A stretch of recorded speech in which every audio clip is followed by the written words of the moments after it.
You've learned to spot the hype, and yet, something still makes you reach for that item in the market that says all natural, or wonder if maybe you should try that 5,000-year-old remedy everyone's talking about. Today, we figure out why our brain does this, and more importantly, how to vaccinate yourself against it so that the health decisions you make are the right ones.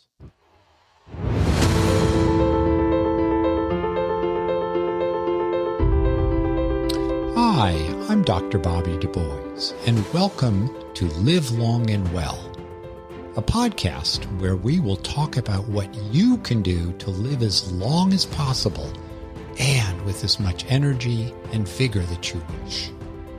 Together, we will explore what practical and evidence-supported steps you can take. Come join me on this very important journey, and I hope that you feel empowered along the way. I'm a physician, Ironman triathlete, and have published several hundred scientific studies. I'm honored to be your guide.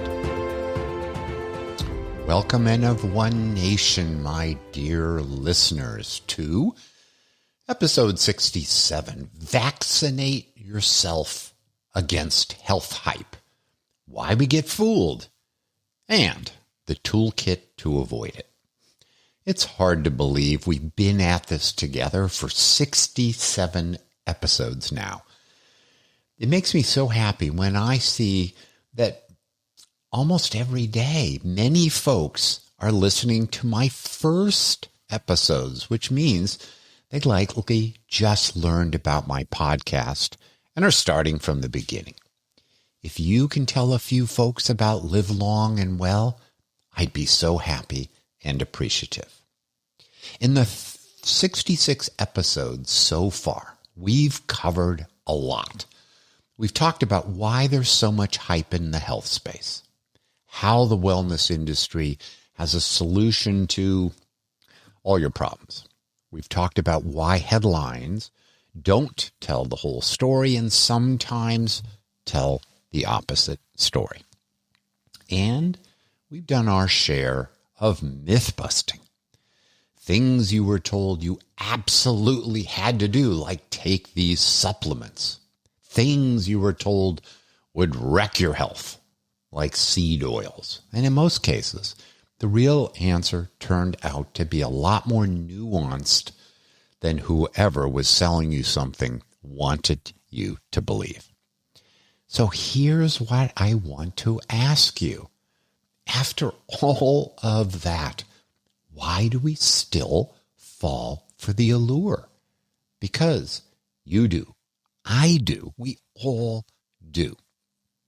You're in the grocery store and you pick up something that says all natural on the label. And something just relaxes a little. It's all natural. It must be good for me.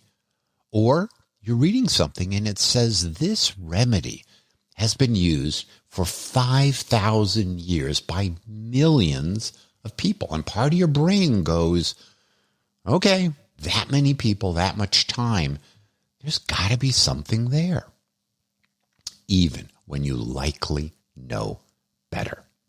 So that's what today is really about. Not just what those headlines or social influencers are saying to convince you. Today, I want to really get into what's happening on our end, in our brains. The reason these claims feel so convincing, even when the evidence isn't there. How we form opinions, and why certain arguments just feel true when we act before we've had a chance to think it all through. And here's what I want you to take away. It's not a flaw. It's not that you're gullible or uneducated. This is biology. And as they say, it's a feature, not a bug. How human brains were built. The wellness industry just happens to be very, very good at exploiting it.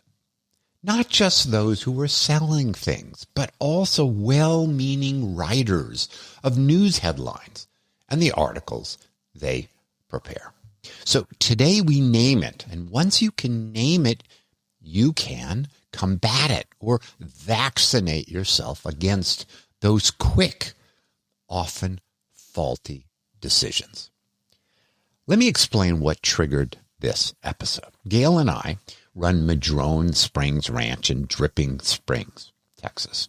Take a look if you're interested. It's an exotic animal ranch and bed and breakfast, kangaroos, alpacas, antelope, all kinds of animals. And we have 3 Vizslas, wonderful dogs. So I took Flair, Milo, and Maggie for their annual checkup with Dr. Garcia. And every year, without really thinking much about it, we've given them a rattlesnake vaccine. We're out on 170 acres of Texas hill country. The dogs run through the grasses constantly. They've been bitten before and survived. And I've always credited the vaccine for that survival. Well, Dr. Garcia tells me that some vets stopped using the snake vaccine. The reason? When vaccinated dogs got bitten, some actually seem to do worse. And evidence that it worked in the first place, well, it's just not there. And here's what I did with that information. I ordered the vaccine anyways. I'm a physician. I have a PhD. I've spent my career in evidence-based medicine. I've published 180 peer-reviewed papers. I just spent 66 episodes teaching you how to think critically about health claims. And my vet, who I trust, just told me the evidence doesn't really support this vaccine. And I didn't even really pause before saying, let's give it to them anyways. Why? Well, the vaccine seemed to have helped my dogs in the past. Why change what's working? And the mechanism made sense. You're building antibodies. The body learns to fight the venom. That should work, right?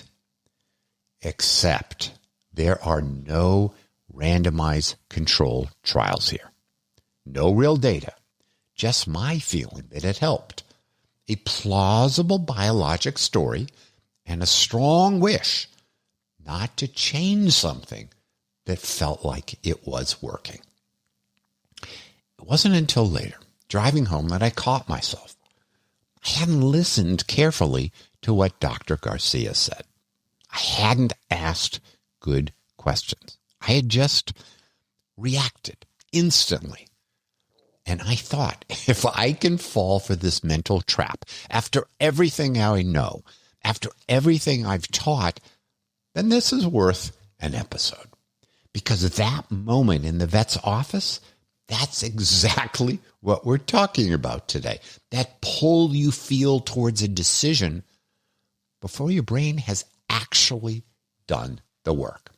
That's not ignorance. That's just how we're wired. Today, we're going to explore 3 examples to help us understand these critical issues. First, the hugely advertised supplement AG1 and the natural ingredients that seem like they must be good for you. Second, ancient Chinese remedies that feel validated by time. And finally, detox products that exploit fear of toxins. Before I get into these examples, I want to make sure we're working with the same vocabulary, because there are 2 distinct things happening every time a health claim draws you in. First, the logical fallacy. A logical fallacy is a flaw in the argument in itself, in what is written or spoken. It's not about whether the person is lying or honest or well-meaning. The reasoning is just broken. Think of it like a math error. 2 + 2 = 5. The equation looks right. The person giving you the answer means well, but the answer is wrong. Logical fallacies have been studied and named for centuries. Things like appeal to authority or appeal to nature. The key thing to understand is that a logical fallacy is about them, the person sharing the information, and their argument. Their argument has a fallacy or flaw. They create the pull, whether they know it or not.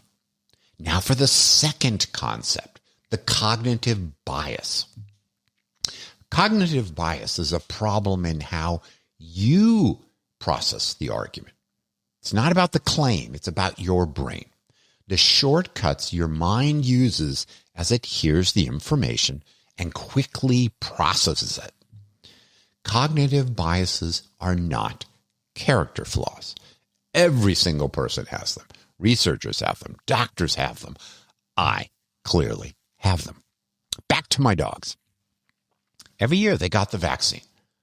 They survived snake bites. In my mind, the vaccine must have worked. But what if they would have survived anyways? I was connecting two things in sequence and assuming one caused the other. So we need to understand both the logical fallacy or the flaw in the argument and the cognitive bias that our mind creates.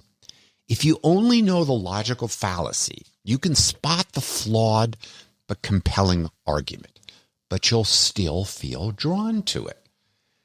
If you only know your cognitive bias, like you prefer life stability or you generally believe experts, you understand why you're vulnerable, but you don't know which arguments to watch for. You need to see both psychological concepts, and to spot them, you need to ask two questions. What's creating that pull? And why am I drawn to it? Let me repeat that. What's creating that pull? And why am I drawn to it? The logical fallacy answers the first.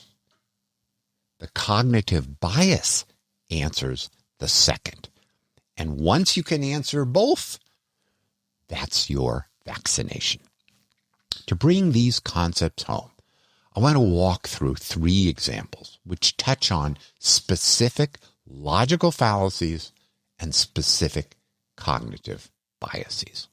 First example, AG1, a really popular nutritional supplement. If you listen to podcasts, watch YouTube, or follow almost anyone in the health space, you've seen it. Green powder, 1 scoop a day, everything your body needs, 1 drink, done. Now, I'm not here to tell you that AG1 will hurt you. What I'm here to tell you is that the way it's marketed is drawing you in. Here's what AG1 says. 50,000 verified 5-star reviews.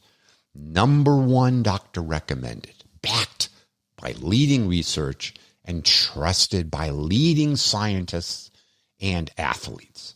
Hugh Jackman takes it. Andrew Huberman takes it. Well, frankly, I'm convinced already.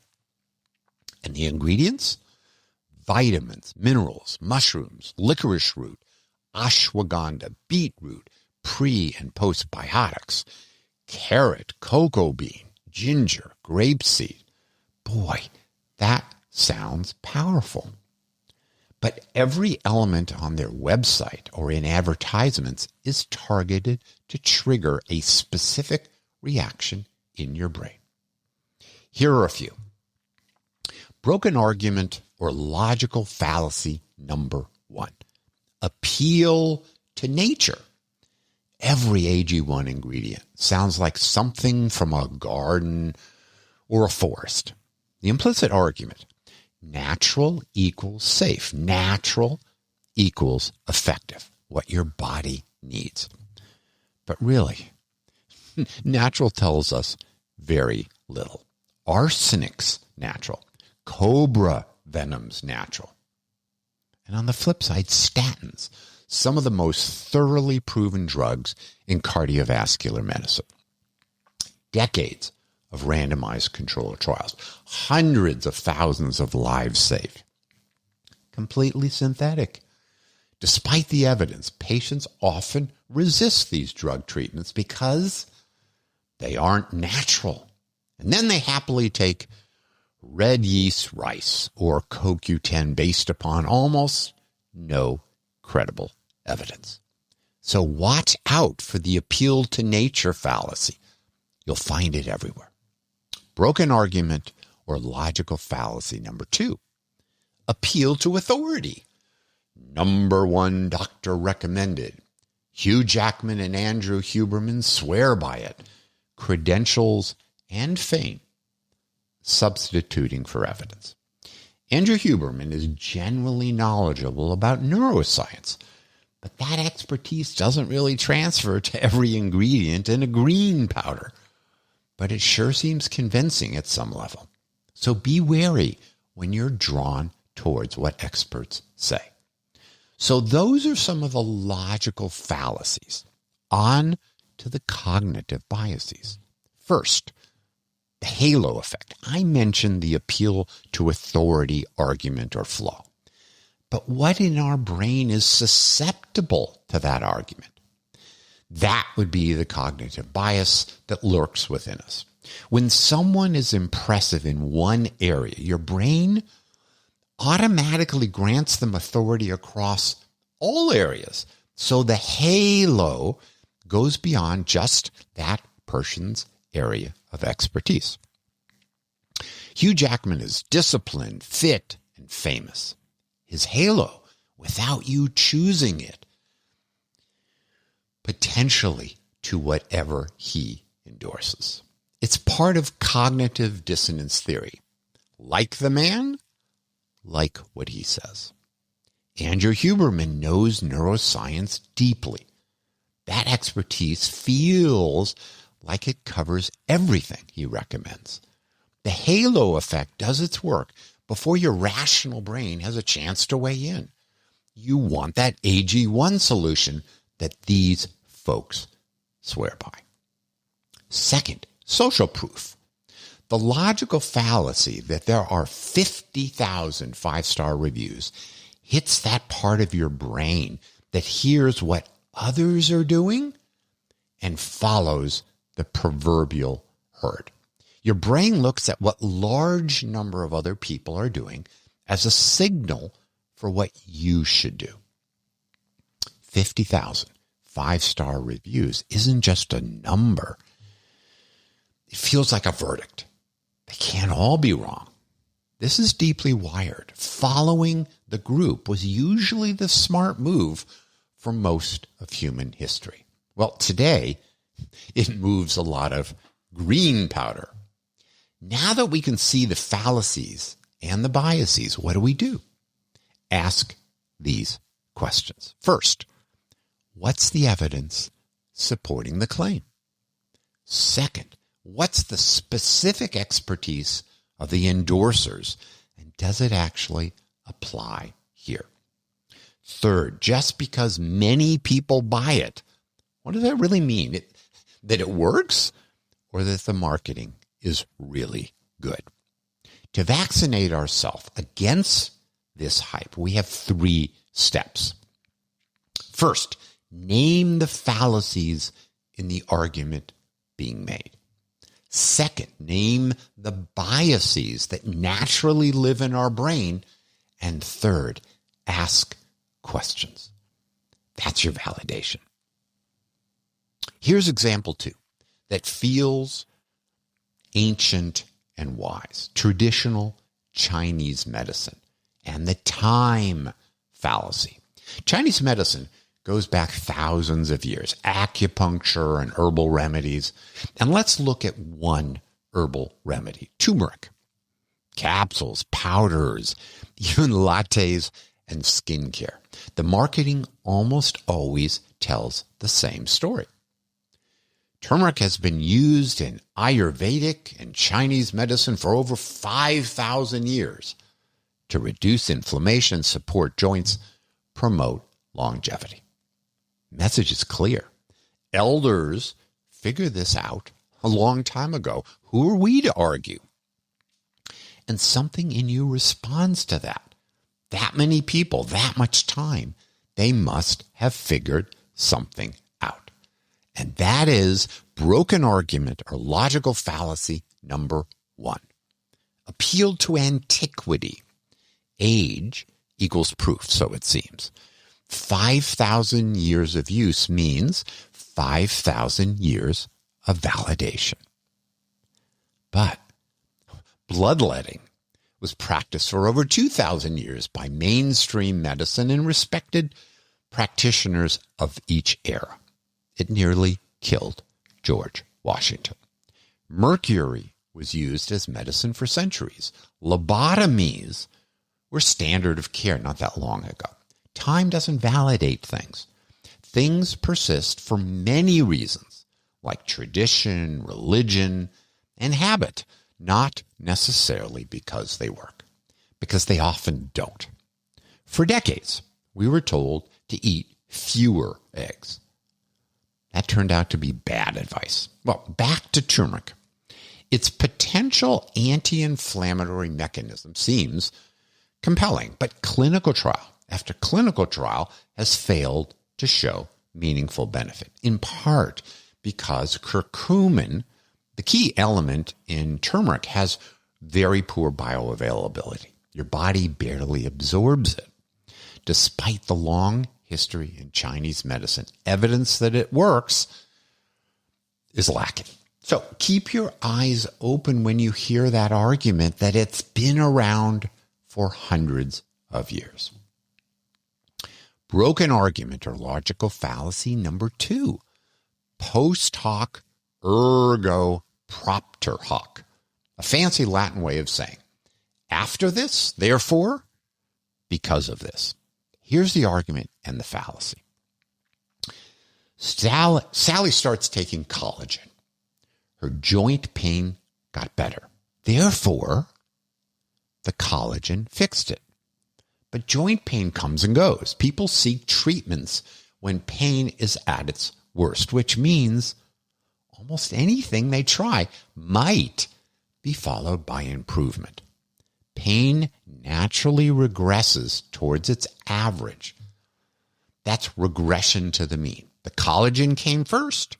The improvement came second. The brain connects them and calls it cause and effect. Post hoc ergo propter hoc. Now, this is exactly what happened with my dogs. Got the vaccine, survived the bite. Vaccine worked.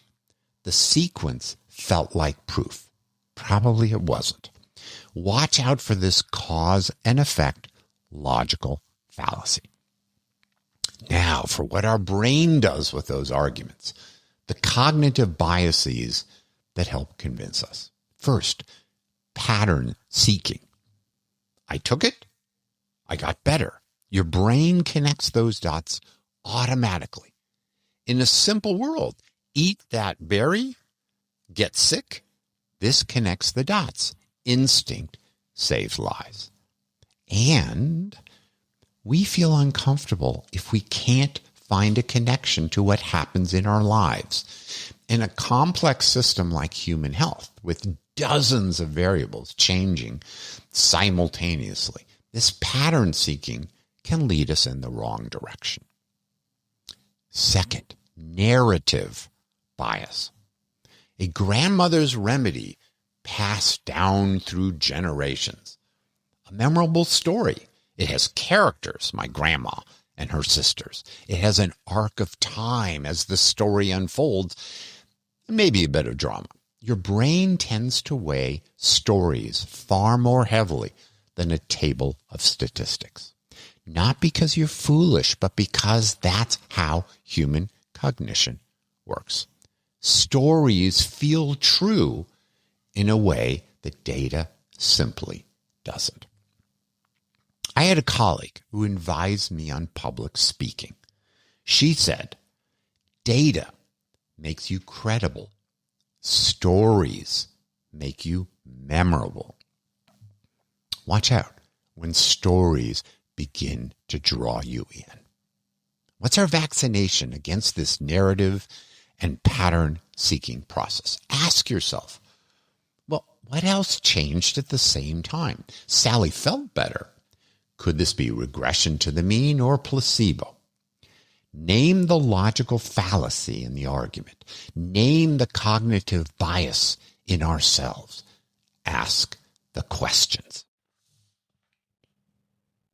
That's your vaccination. Final example, detox cleanses, the false certainty fallacy. 3-day juice cleanse, 21-day reset, activated charcoal detox, colon cleanse. The core message is almost always the same. Your body has accumulated something harmful, and the supposedly scientifically designed product you hear about will remove it. The toxins will be gone, and your symptoms will be gone, and you'll feel more energetic, clearer, and lighter. It's a $5 billion a year industry, built almost entirely on a single word that has no agreed upon medical definition: toxins. Think about that. When was the last time you saw a detox product that told you specifically which toxin it removes by name, with a before and after test showing the levels went down and the symptoms improved in a validly measured and controlled way? Doesn't happen. To understand what's going on, let's look at the first logical fallacy or broken argument, the toxin fallacy. As I shared in podcast 29 on total body detox, your body already has a detoxification system. Your liver and kidneys, they run 24 hours a day. When they actually fail, it's pretty obvious and you end up in the ICU. No juice cleanse can do what a functioning liver does. Not even close. And if you could name the specific toxin you're worried about, medicine likely has an evidence-supported specific treatment for it. The vague toxin claim exists precisely because being specific would allow us to quickly debunk the theory. Broken argument and logical fallacy number 2, the root cause fallacy. Detox products often come paired with the second claim that toxins or some other single underlying imbalance are the root cause of everything wrong with you. The fatigue, the brain fog, the digestive issues. You'll also see this in functional medicine. Adrenal fatigue, leaky gut, chronic viral infection. One cause, one fix. I talked about this in my recent episode. Now for our biases. First, disgust response. This is one of the oldest human emotions, a deep, immediate reaction to contamination and things that shouldn't be inside your body. The word toxins activates that immediate response. And once you feel contaminated, the desire to cleanse feels urgent and right in a way that's very hard to reason your way out of. Next, simplicity bias. Your brain finds ambiguity really uncomfortable. A clear, simple explanation, even a wrong one, feels better than honest uncertainty.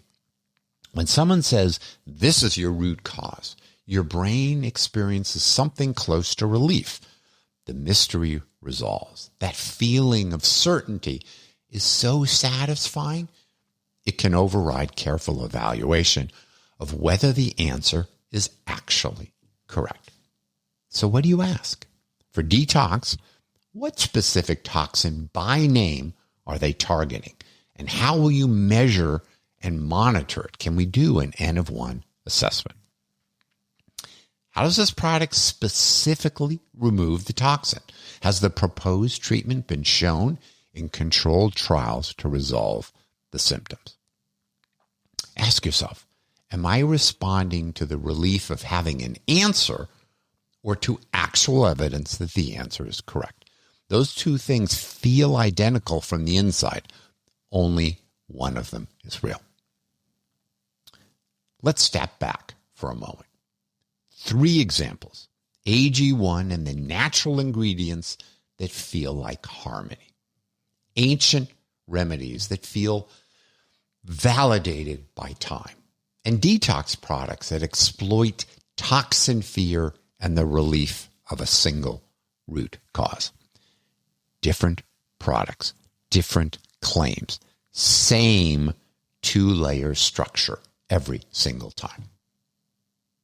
A broken argument or logical fallacy, and a brain wired to find it convincing because of our natural inborn cognitive biases. These errors happen to researchers, to physicians, to people who have spent careers studying this phenomenon, and clearly to me. The answer is not to run from every instinct. Your intuitions are often right. The answer is to build just a moment of pause into the process, just enough to ask 2 questions before you act. What's creating the pull? Is there a logical fallacy hiding behind what I hear? And why am I drawn to it? The cognitive bias. That sequence creates just enough distance between the feeling and the decision for your rational brain to catch up. You can't stop your disgust response from firing when someone says toxins. You can't stop Hugh Jackman's halo from doing what halos do. But you can notice it happening, and noticing, naming it, is the vaccination. 3 questions to remember every time a health claim starts to draw you in. Question 1, what's the pull? Which fallacy is at work in the argument being made? Appeal to nature, appeal to authority, appeal to antiquity, correlation as causation, mechanism as proof, or cherry-picked evidence. You don't need the Latin. Just identify the broken step in their reasoning. Question 2, why am I drawn to it? Which biases within me are firing? The halo around a familiar face, the comfort of a crowd, the relief of a simple answer, the pattern your brain just connected, and the confirmation bias. Do I just want this to be true? Question 3, what does the evidence actually say? Not the mechanism, not the testimonials, not the tradition. Is there a randomized controlled trial, more than one? Have independent researchers replicate it? What does the totality of evidence show? You now have a complete toolkit. I hope that it helps you. Until next time, this is Dr. Bobby, your open-minded skeptic who reads a whole lot of studies so you don't have to. Be well. Thanks so much for listening to Live Long and Well with Dr. Bobby. If you like this episode, please provide a review on Apple or Spotify or wherever you listen. If you want to continue this journey or want to receive my newsletter on practical and scientific ways to improve your health and longevity, please visit me at drbobbylivellongandwell.com. That's doctor as in DR, Bobby, livelongandwell.com.